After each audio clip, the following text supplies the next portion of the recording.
Okay, and we are going to talk about the Ariana Grande Manchester bombing attack. Now, I'm going to start this conversation off by saying most of my subscribers know that I am a huge fan of Cameron B. Condova, who plays a Catwoman on the Fox television show Gotham. Cameron and I have been following each other on Twitter since late summer of 2014. Yeah. And I was giving her a lot of information on the character and the background of the character and the comics history. Um, and Also, Cameron's father is a friend of a friend of mine from high school. Um, anyway, Cameron's birthday was this past Monday, the day of the bombing, and I had sent her my birthday greetings and stuff like that, like I always do. I always send all my friends and celebrity people that I talk to with a birthday greeting. And I'm sitting in this chair, 7 o'clock my time, and I'm watching Fox News. And as I turn on Fox News, I see the bombing. They originally thought that a lot of these rock concerts and pop concerts have smoke machines and pyro, and every once in a while there's an accident on stage. They originally thought it was that, and then they said no, it might be more serious than that. And as I'm watching Fox News, I'm on my iPad on Twitter, and I'm just scrolling down, and I happen to come across a tweet from Cameron. And Cameron said, I have friends who are in the tour group. She's a professional dancer, and some of her friends on the tour group. Also, Cameron's best friend is a professional dancer. Cameron's best friend is Juliana McNamara's niece. Juliana McNamara is a gymnast from the '84 Olympics, and they together had friends that were at the concert in the dance party, backup dancers, whatever the hell they do, but they were friends of theirs. And I immediately sent Cameron a message saying, sweetheart, please call your friends now. Please text your friends now. It may take a while until they get back to you, but please make contact immediately. And this brings me to the first point we're going to make. When you have a terrorist attack, if you have friends or family that you know for a fact are in the area, you must call them or text them for several reasons. Because you need to make sure they're okay. And if after a couple of attempts they're not okay, talk to maybe their parents or their spouse or their children and say, okay, they're not responding to phone calls, text messages, stuff like that. And there's usually a number that they provide with the news media that will link you to the police of that particular town, or a hotline, or a fax, or an email, or a text message, or some kind of method to get in touch with the police in that town, or the FBI, or in their case, MI5. You need to say, listen, I am so-and-so's mom, or I am so-and-so's wife, or whatever. They were at this event, and they're not responding to me, okay? And then the police usually have a list of people in the hospital, list of people that are at hotels, list of guys stranded at the airport, list of guys that are stuck on the corner, and they usually compile names and say, okay, check, missing, deceased. And people, when they travel abroad, they have their passport or some photo ID on them. And pretty much every adult over 18 in America has to have photo ID on them at all times. That's like law. Yeah, if you're stopped by a cop and the cop's crossing you in America and you don't have photo ID, he can arrest you. Okay, so have ID, and they'll be like, okay, your friend's name is, okay, well, we got a victim in the hospital, and their victim in the hospital has an ID on them, and their ID is your friend, and they're in a coma, or the ID is your friend, we've ID'd your friend's in the hospital, she just came out of surgery, she's fine, okay, she'll live, okay, and it's very important the police and other people get the names and get contact with people. Also, if you were on the other end, if you were at the terrorist attack, please, when you get around to it, it may not be immediate, you may need to take a couple of minutes, you may need to go find a payphone or a landline phone or some other system, but try to get a hold of a family member and tell the family member that you are okay. Okay? Very important. Because if the family member knows you're okay, they won't have to call the police in that town to look for you. Okay? So make sure, if you're on one end, contact the relatives. Make sure you contact someone, contact your best friend, or your spouse, your mother, police. If I were at that event, first thing I would do is call my mother. Okay? Now, this thing we have going here, I'm going to put a link in below to a History's Mysteries episode that's not on YouTube. And it has a lot to do with what's going on here. Carlos the Jackal. Now, his birth name is Ilyich Ramirez Sanchez. He was born in Venezuela when Venezuela was having their Gilded Age. And his father was a wealthy lawyer and a communist. And all communists are like that. Even communists like Bernie Sanders. They're communists with other people's money, but they're capitalists with their money. Okay, good. And Ilyich Ramirez Sanchez's father was a devout Marxist and a lawyer and a wealthy man, and he schooled his children in Marxist doctrine and all of the bullshit. And when his son came of age, he lobbied to get his son accepted into Patrice Lumumba University, which is in the Soviet Union. And Patrice Lumumba University was a special university run by the Soviet Union, and it was specifically for foreign students. They wanted to collect foreign students from all over the world, bring them to one place, and literally give them a degree in Marxist theology, terrorism. This was literally a college for terrorists and Marxists and revolutionaries.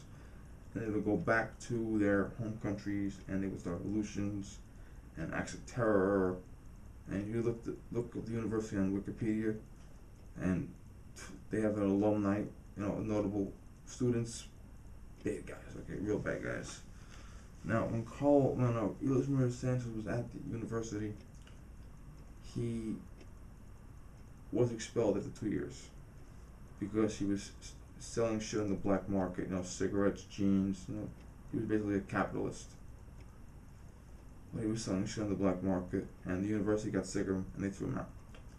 But for that 2-year period he was there, he became friends with Palestinian students, and they convinced him to fight for their cause.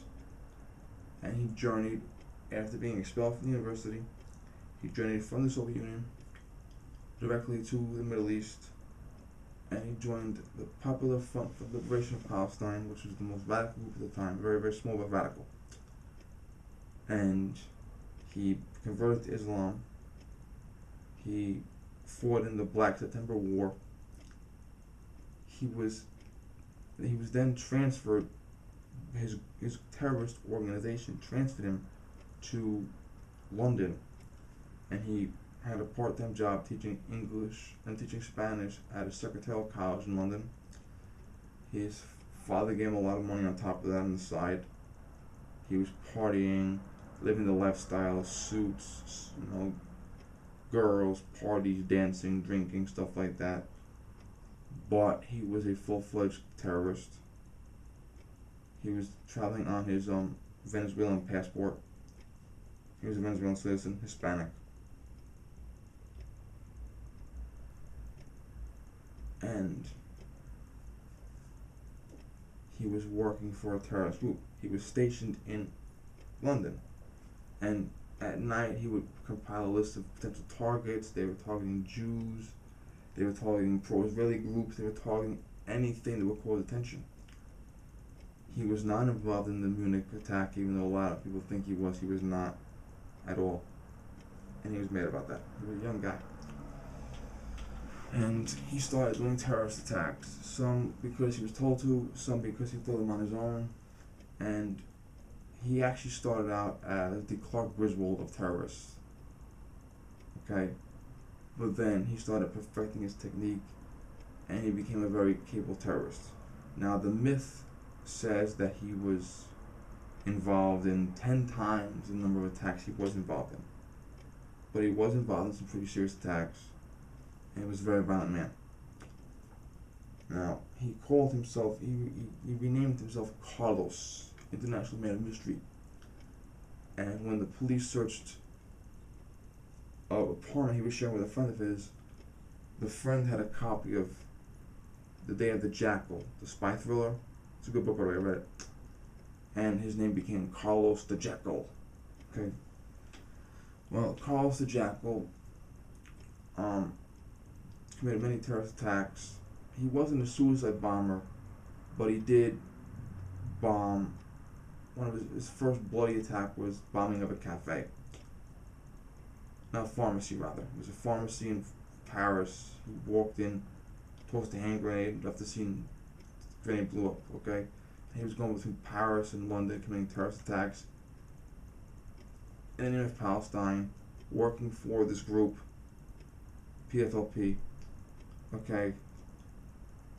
And his boss ended up getting arrested. The boss betrayed him. Police came to arrest him. They allowed him to use the bathroom. He came out of the bathroom with a gun and killed his boss, killed 2 French cops, went back to the Middle East, and he did a lot of other things. Now, his bloodiest attacks ever were because of his girlfriend, who later became his wife. She was a German terrorist. She was arrested by the French police for driving around in a vehicle with explosives. She was put in prison, and he wanted to get her released from prison, so he demanded her release, and he began committing bloody attacks against any French property he could find, any train station he could find. He bombed the train line the month I was born, March of '82, and he had a lot of bloody attacks to get his girlfriend out of prison. Ironically, she had to serve her full term. She was released, hooked up with him, married him. They moved to the Middle East. They used Soviet passports and shit to fly around. Now his most famous raid was the OPEC raid, which he literally kidnapped and held hostage and flew away with oil ministers. And he released them. He was bribed, given ransom demands and shit. You'll see in the video below. And then he disappeared. And he disappeared for years, for many years, around the early 80s until 1994. And he was arrested because Sudan gave his ass up. Sudan wanted to get off the terrorist list and all this other bullshit, so Sudan basically bribed the shit out of the French government and take him. But he's still alive today in the French prison. But Carlos the Jackal is the key to understanding this. Fucking idiots outside. Because he was a Muslim terrorist who was not exactly Arabic but Hispanic, converted to Islam. He spoke many different languages. He was a master disguise. His uncle actually said, my nephew changed his face like I change underwear. He could change his hair, he could change his facial hair, he could change his clothing, and he could blend in South America, the Middle East, and Europe. Okay, totally blend in.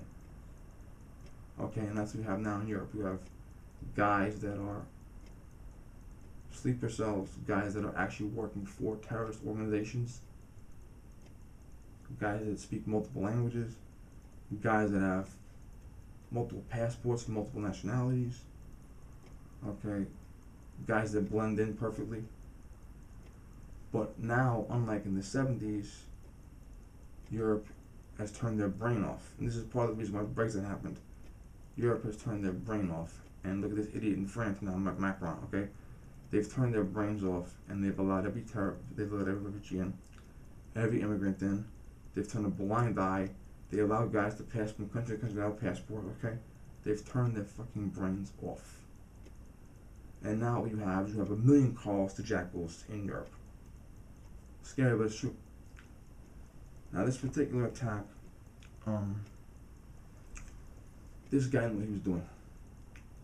Very, very evil person, no question about it. But evil and genius are often one and the same. Let's face it. Ariana Grande's fan base are mostly young girls, between 7 and 20. Okay? Same can be said for Miley Cyrus and a couple other people. But now, most of these people, these young girls, you would have 4 or 5 young girls together and one parent to supervise all of them. They're all friends, they have one parent. Also, you would have maybe older girls, 15, 16, 17. Their parents trust them to go inside but not go home alone. So their parents waiting for them outside, okay? So now, there's several different reasons. Number one, pure evil and attacking young girls, period. Number two, young girls being attacked is horrible.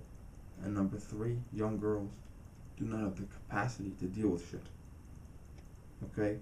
If they attacked a concert that was attended by veterans or police officers or active military, they would have been dealing with guys that were highly trained, highly experienced, knew tactical stuff, tactical withdrawal, tactical advance, okay, emergency trauma, a guy is hit with a bomb, help him out, move him to safety, stop the bleeding, okay, Navy corpsmen, Army medics, guys of that magnitude, okay, they're the best in the world, because how many nurses do you know in America that can treat a gunshot wound in the desert while they're being shot at?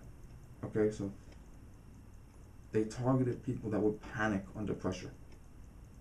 Okay, but on top of that, they would panic more under pressure. Okay, nothing in the world is worse than 1,000 8-year-old girls witnessing a bombing because they have no fucking clue what to do. They freak the fuck out.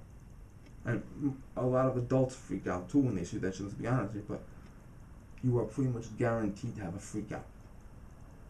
Okay? You're gonna have one parent with 6 kids, the daughter's friend, their niece, a little bullshit, blah, blah, blah, and they're gonna just be separated in like 2 seconds, okay? So they knew exactly what they were doing. Now, what they did was a suicide bombing.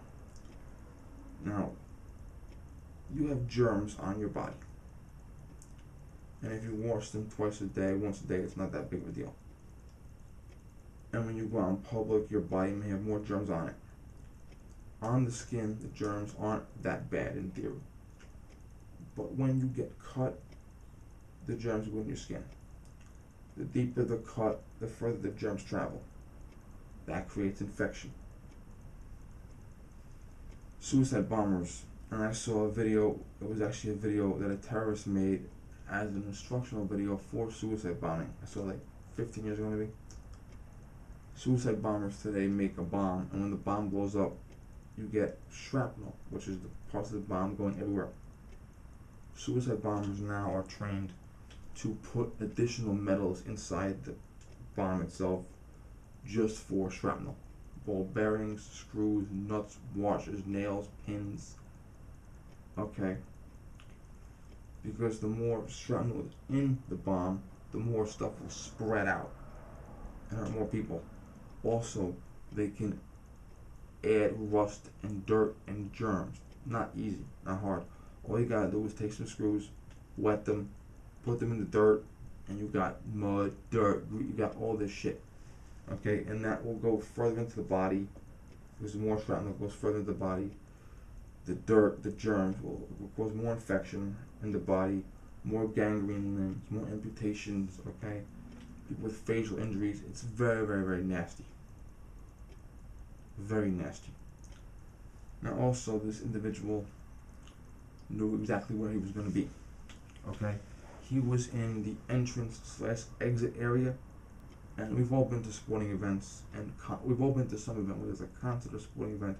We've all been to some massive event where guys are just trying to get in or get out, and they're in a massive volume. Okay, everyone's crowded. So he knew that the exact point to hit was when they're all coming out, hit them in this area because they're all together, clustered in.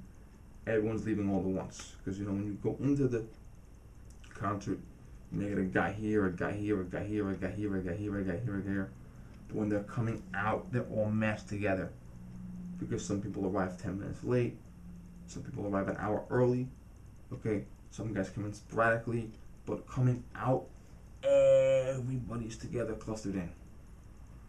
and that creates a magnitude for more injury.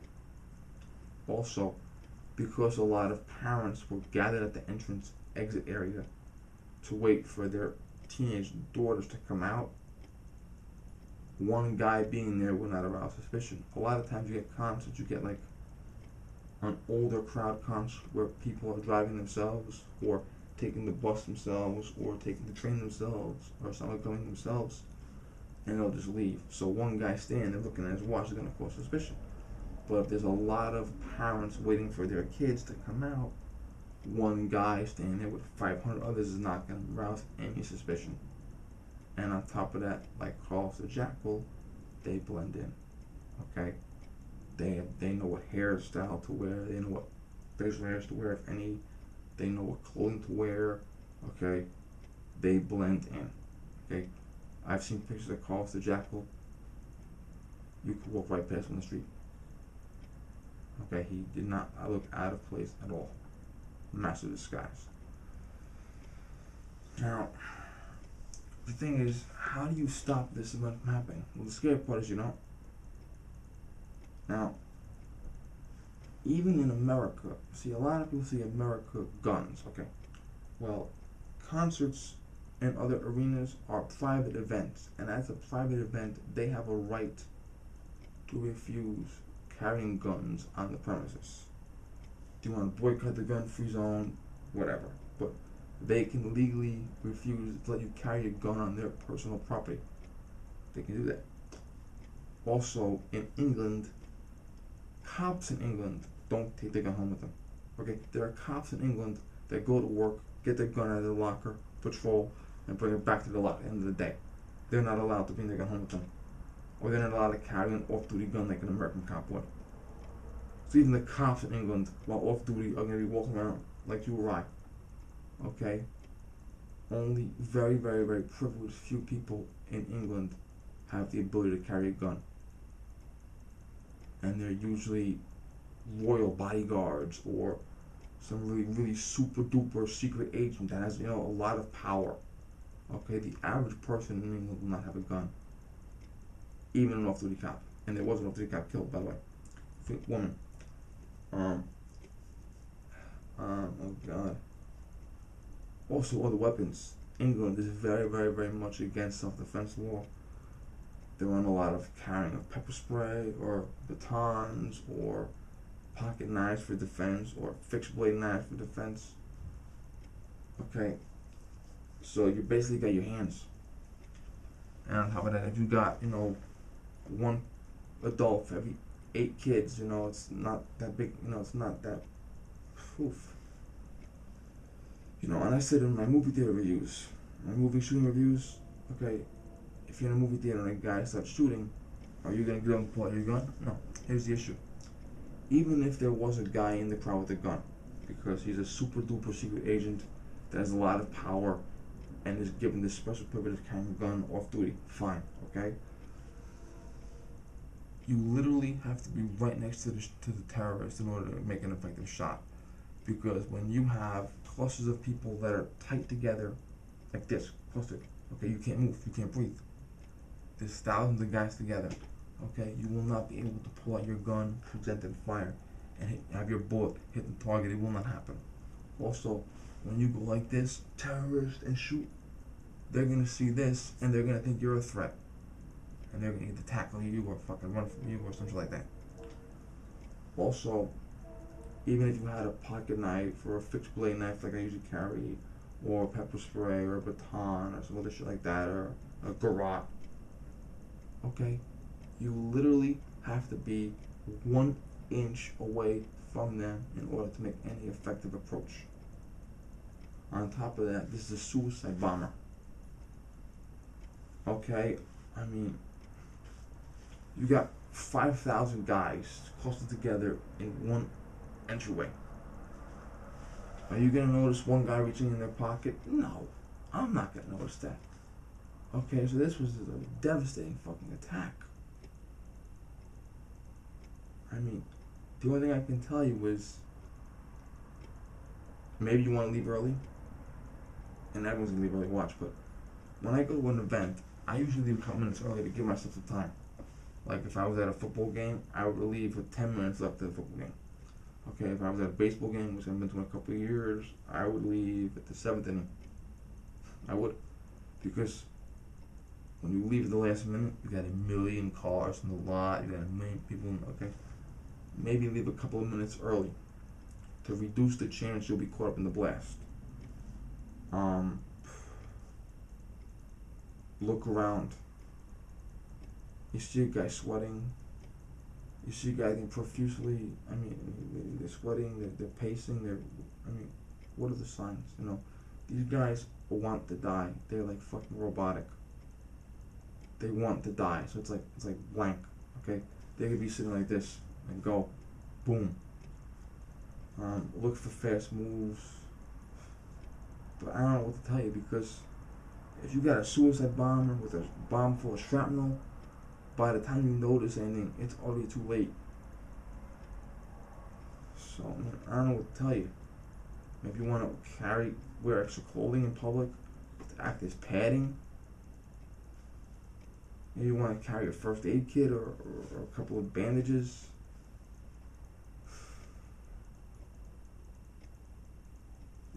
Light travels faster than sound, which means that you will literally see the explosion before you hear it. In fact, when you fire a gun, the bullet hits the target before the sound of the gun is made.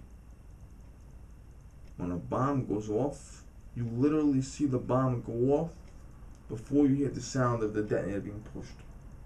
That's the truth.